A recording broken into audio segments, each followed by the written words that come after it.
საქართველოს შრომის ბაზარზე უცხოელი მუშახელის რიცხვი ბოლო წლებში მნიშვნელოვნად გაიზარდა. სამშენებლო ობიექტებსა თუ მომსახურების სფეროში სულ უფრო ხშირად ხვდებით დასაქმებულებს ისეთი ქვეყნებიდან, როგორიცაა ინდოეთი, ირანი თუ პაკისტანი.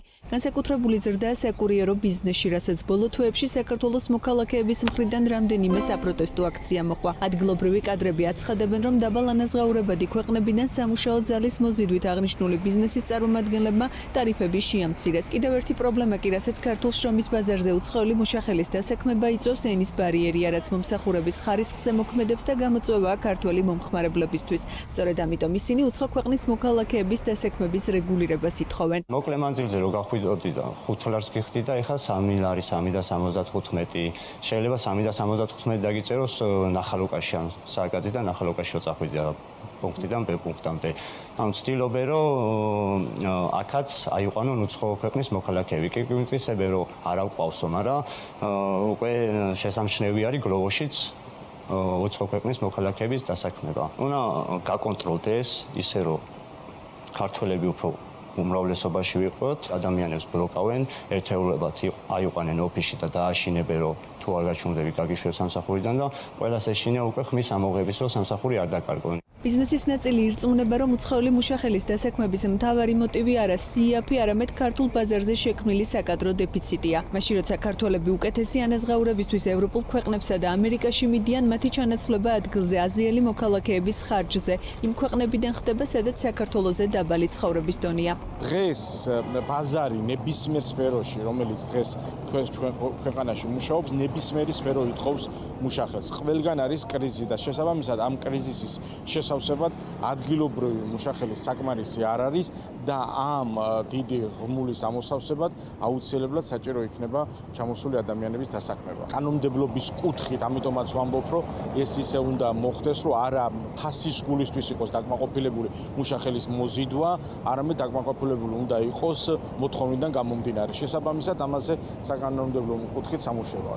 მომიწია ერთ-ერთ რეგიონში და იქ რაღაც სამუშაოები, ინფრასტრუქტურის სამუშაოები, როგორც წესი ტენდერიც ხორციელდება და ძალიან ბევრი არაქართველი დასაქმებული ყავდათ და დასაუბრებაც მომიწია და უბრალოდ ფიზიკურად შეუძლებელია არსებული რესურსით სამუშაოების გაწევა. საკონსულტაციო და რეკრუტინგული კომპანია ინსორსის მმართველი პარტნიორი მედია ტაბატაძე ფიქრობს, რომ ერთ-ერთი მთავარი გამოწვევა, რაც ქართულ შრომის ბაზარზეა, დასაქმებულებსა და დამსაქმებლებს შორის არსებულ ნდობას უკავშირდება. მე ვფიქრობ, რომ ობიექტურად სამუშაო ძალის ნაკლებობა, თუმცა ნდობის ნაკლებობა უფრო არის, რადგან მგონია, რომ მიგრირებული სამუშაო ძალაც იაფი არ უჯდება ადგილობრივ კომპანიებს, ჩამოყვანა, მე იქ ხდება საცხოვრებელი პირობების შექმნაც და რაღაცნაირად მგონია, რომ შეიძლება იყოს სხვაობა, მაგრამ მცირედი, მაგრამ ეს ქართული ძალა ნდობის დეფიციტის გამო გასულია, ან აქ არის და არ ენდობა და არ მუშაობს და შესაბამისად